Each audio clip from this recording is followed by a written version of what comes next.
अभ्यासक बोलवलेत आज त्याच्याबरोबर.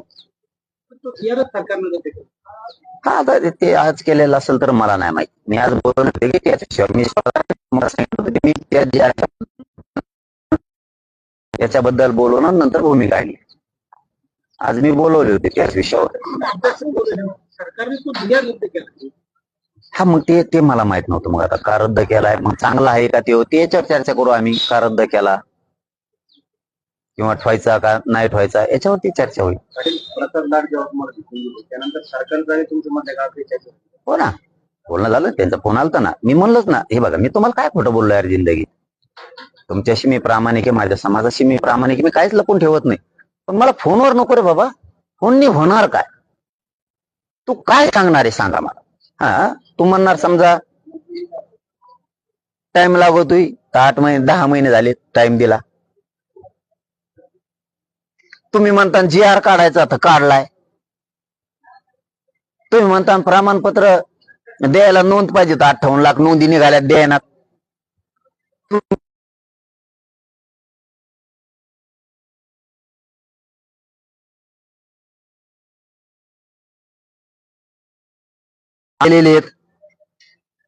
तुमचं बोलायला काय जागा आहे? तुमच्याकडे उत्तर द्यायला सरकारकडे जागाच नाही. ते मला खिंडीत पकडायला ठरवलं होतं यावेळेस. मी टाकला डाव. त्यांनी खिंडीत पकडलं होतं मला, किंवा मला बोलवीत नाही, मुख्यमंत्री टार्गेट केला जातो, आणि आपल्या जातीचा मुख्यमंत्री नसून त्याने आरक्षण दिलं, ही भाषा त्यांची. अरे बाबा, आपल्या जातीचा मुख्यमंत्री नाही हा, तरी त्याने आरक्षण दिलं. पण तुझ्या डोक्यात किडे पडलेत का? तुला दुसरं नाही का कळत? तो आपल्या जातीचा नसून त्याने आरक्षण दिलंय, पण तो आपल्या जातीचा नसून मराठ्याने त्याला मुख्यमंत्री केलं ना. ते नाही का तुझ्या डोक्यात बाबा?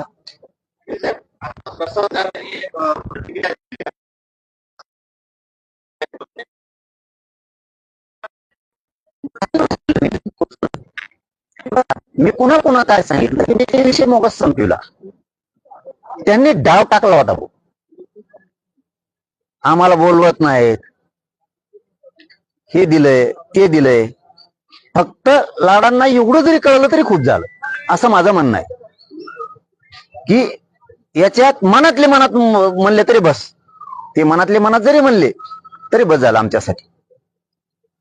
की हे करतो हे चुकीचं नाहीये, देणारा मात्र डाव टाकतोय.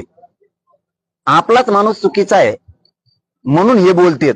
मनातले मनात म्हणले तरी बस. त्यांचा राजीनामा नको आम्हाला, त्यांचं काय नको. लय झालं तर फक्त येऊन आंदोलनात बसले तरी खूप झालं. उद्या येणार असं म्हणता येते राधाकृष्ण पाटील आणि होणार चर्चेला काय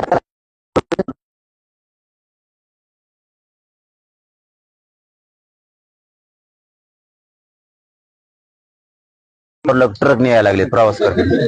तसे होय प्रवास करतात म्हणले इतके दिवस लागणार, मग यायला मला वाटतं आजच निघालेत. त्यांनी बंद केलेत नाही इमान बंद केलेत. तेल मिळत नाही म्हणून. डिझेल वाचा म्हणले आमचे मोदी साहेब, आपले सगळ्यांचे मोदी साहेब. सर बंद करून टाका सगळं, इंधन वाचा, तेल वाचा. त्यामुळे मग सध्या कोणी एसटीने फिरत, कोणी त्या याच्या गाडीवर फिरत आहे, त्या लाईटवरच्या आकडे टाकायच्या गाडीवर, चार्जिंगच्या गाडीवर चालतं आकडा टाकी देत. कुठे गेलं की पिन खुशी देत. बिल भरायची गरज नाही. बिल भरायला आम्हाला लावित मराठ्याला, शेतकऱ्याला. मला वाटलं एसटी फेस्टीने यायला 2 दिवस लागू शकतात. मधून खराब रस्ता आहे ना, येवल्यातून यायचं असलं तर मग आणखीन खराब आहे थोडा जास्तच. त्यामुळे मला वाटलं प्रवासाला निघालेत. काय तुमचे किती डाव असले ना, मराठा समाज कळून चुकला. सरकार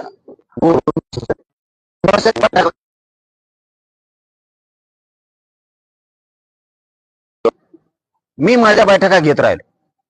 लाडांवरती विश्वास टाकला, कारण शब्द तसा होता त्यांचा. उदय सामंत मुख्यमंत्री उपमुख्यमंत्र्यांना विचारून गेले का? यायला मित्राला विचारून जात असते का रे? तुम्ही कसं म्हणले की आल्या की मी त्यांना नाही विचारता आलो? मग ते काय नौकर आहेत का काय शिंदे साहेब लोक तुमचे? नौकर आहेत ते काय तुमची? माणसाचा कंट्रोल असला पाहिजे. तुमची अशी इच्छा आहे का मराठ्याकडे येऊ नये, मंत्र्यांनी समस्या जाणून घेऊ नये?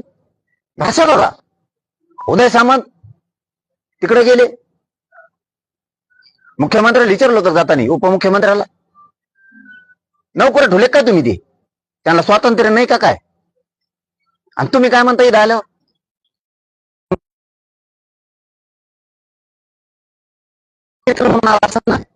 तुमचं तेच खरं. टार्गेट करायचं फक्त. अजितदादांचे मंत्री जरांगे पाटलाकडे कसं काय गेले? तुम्हाला यायचं नाही, लोकाला यायचं नाही. तुमची गाय का व्हावी ती म्हैस खाटीची मसाला दूधच देत नाही का व्हावी. हे लोकांच्या समस्या जाणून घेतात, लोकात जातेत, धडधड कामं करतात, माणसावर माणसं घालतात. शरद पवाराला का बोलले नाही? हे यांचे स्वप्न. नारायण राणेला का बोलले नाही? हे यांचे स्वप्न. अशोक चव्हाणाला का बोलले नाही? हे यांचे स्वप्न. माणसावर माणसं घालायची. आता नारायण राणे तुमच्यात आले नसते, तुमचा माझा देवारा झाला असता. म्हणजे यांचं एकदा भागलं ते संपलं. यांचं काम कसं आहे, शेवटचं सांगतो मग आपलं संपितो मी, कारण मी आज फक्त 2 मिनिटात संपवायचं सांगितलं होतं. तुम्ही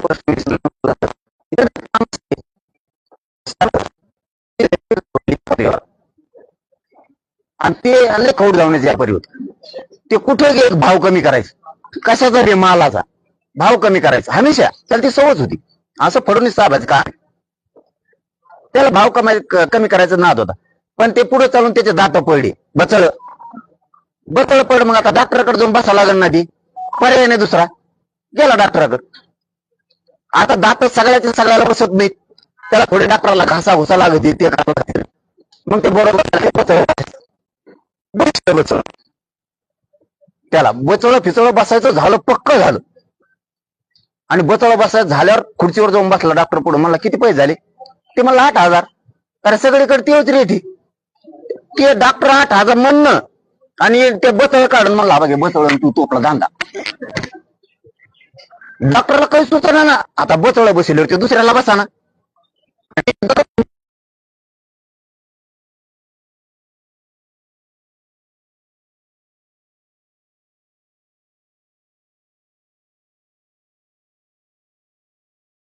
बचळ बसून घ्यायचं, शेंगे आणि काम झालं घेतो कुठलं बसलो. आता कुठं जातो?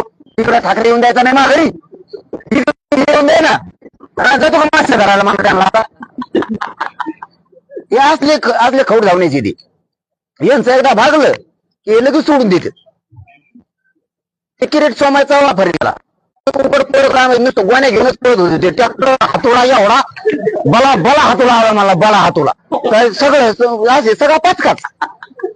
ती मुनगटीवर साहेबाचा देवारा केला. नितीन गडकरी साहेब एवढा मोठा नेता आहे, त्याचा आता लाग ना बोललेले गांडील तवाच लागत त्यांच्या. पटून नाही घेणार ते, हे खरं आहे. त्या खर्चाचा कार्यक्रम केला, त्यांचे चांगले चांगले नेते पाण्यात बुडले.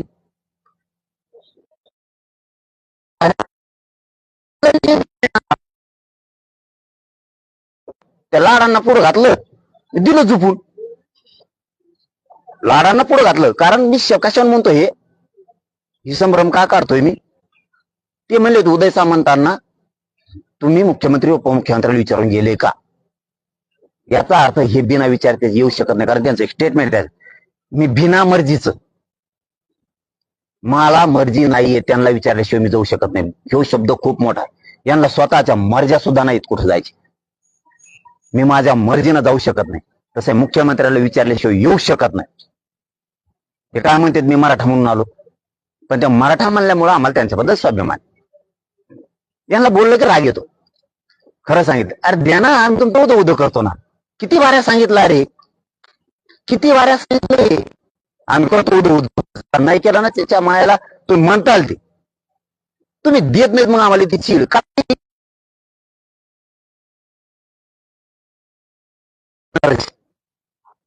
कारण बोलल्याला जमत नाही, द्यायचं तर काही नाही. मराठ्यात दानत ठेवा, अवकात ठेवा, ती द्यायची, मग बोलणं नाही खावा. ठेवायची ती, द्यायची, आणि मग माणसानं बोलणं ऐकून नाही गावा. तुम्हाला द्यायचं नाही, बोलणं ऐकून घ्यायचं नाही. हुकुमशाही लावले काय तुम्ही? मराठ्या पुढे शानपणा करता काय तुम्ही? आम्ही संयमानं 8 महिने झाला ऐकून घेतलंय भाऊ. 8 कसले 10 महिने. बरं शब्द नाही काढला, दाखवा ना मला काढल्याला. आजही नाही काढला. आताही फक्त फरक सांगितलाय. बचळा काढणे याला संपेल काय खोटं आहे. तुम्ही दामने रानवर बांधता लोक. यांना खतखत माहित नाही भाऊ. यांना खतखत माहित नाही. यांचं काय स्वभाव आहे? यांची एखाद्या ठिकाणी 10 एकर जमीन आहे. हे काय करते 10 एकरच्या शेजारी 100 एकर घेते आणि मित्र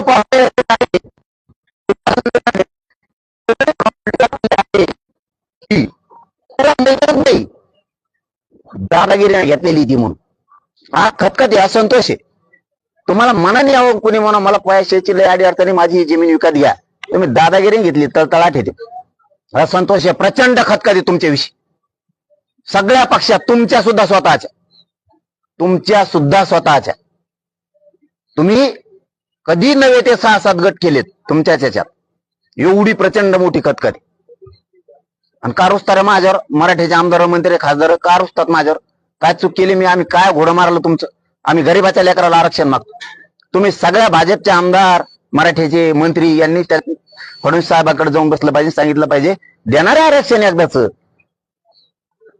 मला काय नाव ठेवता? मी तुमच्या लेकरासाठी तुमच्या कार्यकर्त्यासाठी भांडतोय, मराठ्यांच्या लेकराच्या कल्याणासाठी भांडतोय. मला काय नाव ठेवता? तुम्हाला जर बोलणं ऐकून घ्यायची तुमच्या क्षमता नसेल तर काम करून त्याला बोलवून म्हणजे आम्हाला अंगावर घालता काय एकमेकाच्या? हा काय मी काय सुपारी घेणार दिसलो का तुम्हाला? तुम्ही सांगता त्यालाच मी बोलायचं. मी माझ्या मनानं आंदोलन करतो, माझ्या मराठा समाजाच्या मनाने आंदोलन करतोय. मी कोणाच्या पक्षाचं कोणाच्या नेत्याचं फित्याचं ऐकून करत नाही. कोणाची एवढी टप्पर बी नाही. हा आपल्याला सांगून आंदोलन करून घ्यायची, कोणाची टप्पर नाही. आणि उगाच काहीतरी सांगायचं आणि काहीतरी गैरसमज पसरायचा आणि त्याच्यातून मराठ्यात संभ्रम निर्माण करायचा, हे काम करायचं. आता मराठ्याला कळालं हे त्याशी म्हणत होते 100% देवेंद्र फडणवीस साहेब आरक्षण देतात म्हणून लाडभाऊ आले. आता मराठ्याने ओळखलं हे किती चालू आहेत म्हणून. यांनी कशा मराठ्यात संभ्रम निर्माण केला. आता मराठे दाखवतात त्यांना आता कसं असतंय.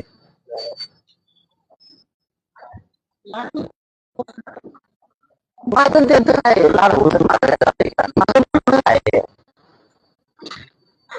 तुम्हाला एवढं जरी कळलं देवेंद्र फडणवीस काय आणि तुम्हाला आमच्या मनातला गैरसमज करायचा देवेंद्र फडणवीस हे महत्वाचं स्टेटमेंट आहे. मला जर वाटत असेल आमच्या देवेंद्र फडणवीस साहेबांबद्दल गैरसमज झाला, पुन्हा जर तुम्हाला तेच वाटत असेल तर तुम्ही मागण्याची अंमलबजावणी करा. तुम्हालाच कळण गैरसमज आहे का नाही. एकदा जर त्यांनी आमच्या मागण्या मंजुऱ्या दिल्या, आम्हाला काय करायचं त्यांच्याविषयी बोलून? का बोलायचं आम्ही? पण त्यांना मराठ्याला नाही द्यायचं, त्यांना ओबीसीच्या पाहुण्याला द्यायचं. पण आम्हाला फक्त म्हणायचं सोयरे बसत नाहीत. ओबीसीच्या सोयरे नाही बसलेत. कोण बसले रे? ओबीसीच्या सोयरे नाही तर कोण येते? 180 जाती होत्या 1967. आज त्या पाहुणे 400 झाल्यात. सोयरे नाहीत तर कोण? त्यावेळेस घातलेली माळी समाजाची जात, उदाहरणार्थ देतो तशा सगळ्या जाती धरा. त्यांचं रक्ताचं काय नातं?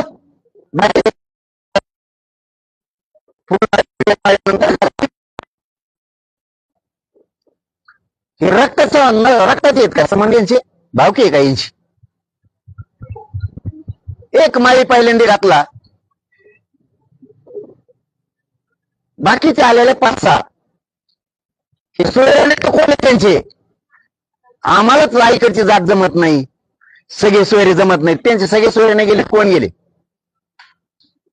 गेले? त्यांची पोटजात म्हणून घातलंय त्यांना. मग मराठीचे पोटजात कोण बी होत नाही का? त्यांना जे रूल आहे तेव्हा आम्हाला कसं काय नाही? तुम्ही सगळे त्यांचे सोयरे घातले. मराठ्यांना सावध व्हा.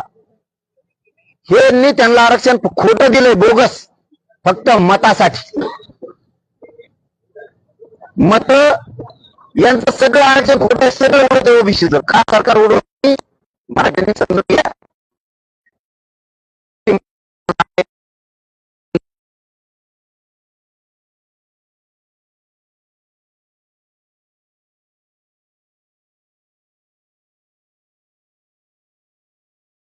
खोटं हे सरकारला माहिती, फक्त मत निवडणुकीत देतात म्हणून दिले, विरोधात जाणार नाहीत म्हणून दिले. आणि आपल्यासाठी त्यांनी आपल्याला नाही देऊन बी त्यांना मतदान करतो म्हणून ते आपल्याला भ्यायणार.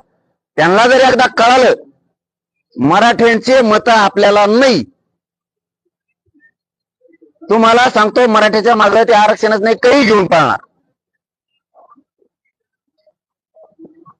खोटं आरक्षण, बोगस आरक्षण दिलं ओबीसी सगळं. कारण पोटाची पद्धत काय घातली रक्ताचे आम्ही अरे एका गावात 8-9 एकत्र असलेले ते ना पुतण्याला दिले.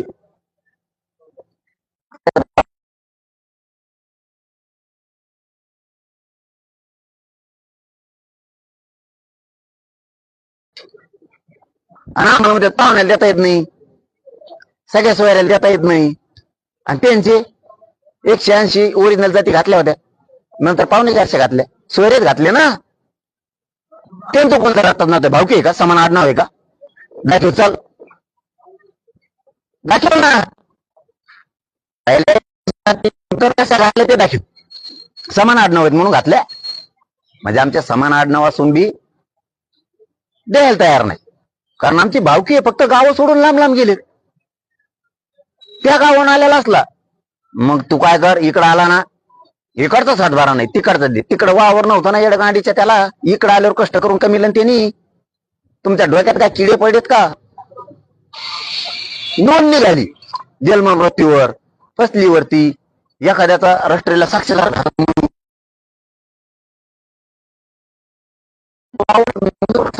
पाप केलं, त्याचे लेकर बाळाने अधिकारी होत नाही, साहेब बनायचं नाही, नोंद सापडली त्याची. नाही म्हणजे महसुली ती महसूल सापडलं. प्रवेश निर्गमवर आहे का? अरे शिकलं नाही ना यार ते. तो काय डोकं सरड का काय, ते शिकले नाही. पहिले लोकांना शिकत नव्हते. माऊली खरात आला ते वयावणी, त्याच्या भावाला दिले आणि त्याच्या लहान मोठ्या भावाला दिले, लहानाला द्यायला. गेवरायचं मालेगाव, गेवराई तालुक्यातलं मालेगावचं उदाहरण, हे देवेंद्र फडणवीसचं सरकार. आणि बोललं की तिला राग येणार. ती समोर चेहरा दिसला म्हणून मी लगेच उदाहरण दिलं. का? पैसे पाहिजेत काय अधिकाऱ्याला खिसा करायचा? कशामुळे व्हॅलिडेट देत नाही तुम्ही? नोंदी असून कशामुळे मराठ्यांच्या लेकरात वाटोळ करायचे तुम्हाला? काय कारण आहेत? काय चुकीचं बोलतो मी? मराठ्यांनी सांगावं मला, तू मराठ्याचं कल्याण करू नको. नको करू.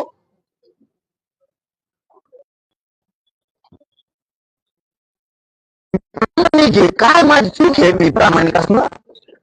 माझा विरोधातला विरोधक सुद्धा मला म्हणतो हो तो प्रामाणिक आहे, पण आमचं त्याचं जमत. मी माझ्या समाजासाठी प्रामाणिक काम करू नये, इमानदारीने मी करू नये, मी माझा जीव माझ्या समाजासाठी जाळू नये.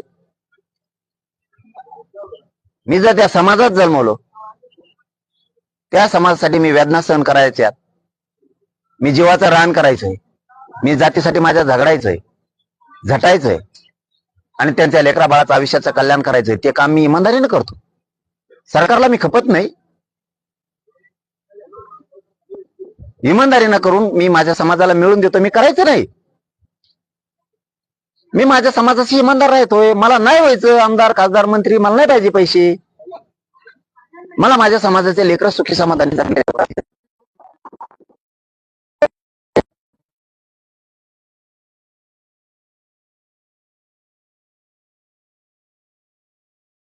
सावलीत बसून उपोषण करायला सुद्धा समाजाचा विरोध असतो. आता या रखरखत्या कडक उन्हाळ्यात मे महिन्याच्या माझा समाज झोपणार नाही हे मला माहित.